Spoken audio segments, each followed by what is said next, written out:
par rapport à certains pays en Afrique, il y a au moins un point d'échange au Sénégal. C'est vrai qu'on aimerait qu'il fonctionne mieux, mais aujourd'hui, focalisons-nous plutôt sur comment nous allons aider les points d'échange au Sénégal à mieux travailler. Alors, ce qu'il faut retenir de cette journée sur le peering, c'est que l'écosystème au Sénégal est plein d'opportunités.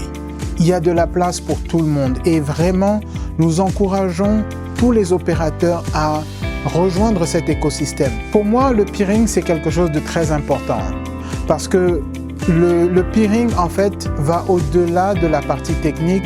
Non seulement c'est bon pour un pays en termes de localisation du contenu, donc garder le contenu en local, c'est bon pour l'identité numérique d'un pays. Je pense que le peering est important pour la qualité des services, tant au niveau utilisateur et au niveau expérience, parce que ça permet de réduire les temps de latence au niveau du réseau. En étant prof de réseau informatique, mes étudiants apprennent c'est quoi le peering, comment faire le peering. Et aujourd'hui, en ayant au niveau de cet atelier les acteurs, les fournisseurs des data centers, etc., ça nous permet d'avoir une vue beaucoup plus globale, mais aussi d'avoir Internet Society et des gens venant d'autres pays et de aussi partager ce que se fait au niveau des autres pays. Ce benchmarking est enrichissant par rapport à notre cursus universitaire. On doit se former et on doit savoir qu'on doit se mettre à jour parce qu'il y a des nouveautés, il y a de l'innovation et ça nous permet de nous assurer qu'on est OK. Les gens on dit on fait ça aujourd'hui, on se donne les moyens de le faire. On ne sait pas le faire, oui, on se documente sur Internet. On trouve et on implémente et ça marche.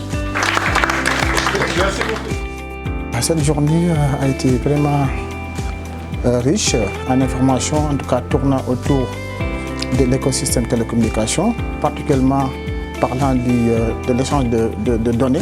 Ce sera quelque chose qui est très bénéfique, en tout cas pour les opérateurs et pour les B2B. Ça nous permettra tout simplement d'échanger en local des informations, d'accord, et d'être souverain. Il faut des réseaux qui créent le contenu et il faut des réseaux qui consomment le contenu, d'accord? Qui ferait que le Sénégal puisse vraiment saisir les opportunités qui se présentent pour une économie numérique digitale avancée. Donc, tous les acteurs sont appelés à répondre à cette question, que ce soit les opérateurs d'infrastructure, que ce soit les opérateurs des points d'échange, que ce soit ceux qui contribuent à l'avancement de l'écosystème en général, ceux qui mettent en place les politiques pour mettre en place cet écosystème. Eux aussi ont leur part à jouer, les ministères, les agences de gouvernement et ainsi de suite.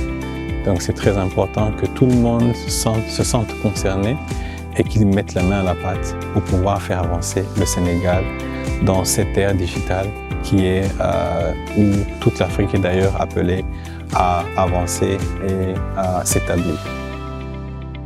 Qu'est-ce qu'il faut éviter surtout pour que le point d'échange ne puisse pas à un moment être stoppé et par conséquent impacter négativement au développement numérique du pays?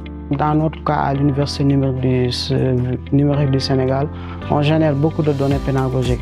Par exemple, pour les étudiants qui veulent accéder, ils font un transit très long pour arriver à la ressource. Aujourd'hui, si le peering est mis en place, donc ça va nous permettre d'être très performants, très résilients. Donc c'est vraiment important pour l'enseignement d'une manière générale, particulièrement pour l'Université numérique du Sénégal. Ce n'est pas intéressant que du contenu en Wolof, en Pulaar, en Sérère ou en Diola soit hébergé en dehors du Sénégal. On a besoin que ce contenu-là soit hébergé au Sénégal. Le Sénégal a besoin de pouvoir se positionner à temps dans l'écosystème du peering, pas seulement local, mais je dirais régional et même international. À mon avis aussi, il faut qu'il y ait aussi une volonté politique pour pouvoir pousser les providers à venir au niveau de ces points d'échange pour qu'il y ait un gain par rapport à l'utilisateur final qui doit être le nœud central du système de communication.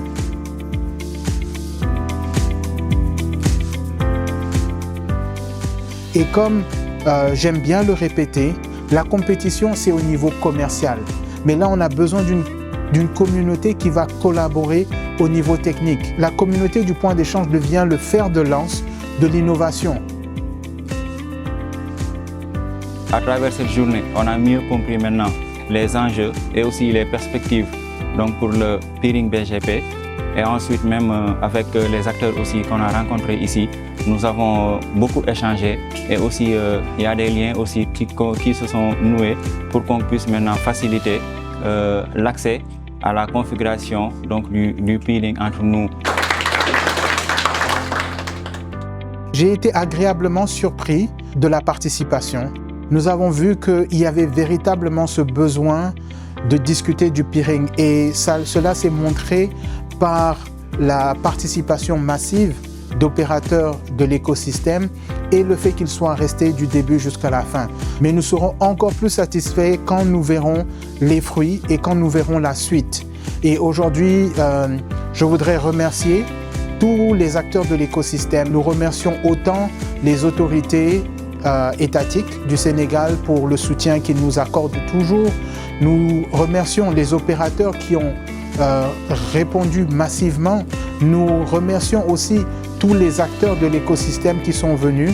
Nous remercions le chapitre d'Internet Society au Sénégal qui a accompagné l'événement et enfin nous remercions Internet Society pour son accompagnement et de toujours nous rappeler que Internet est pour tous.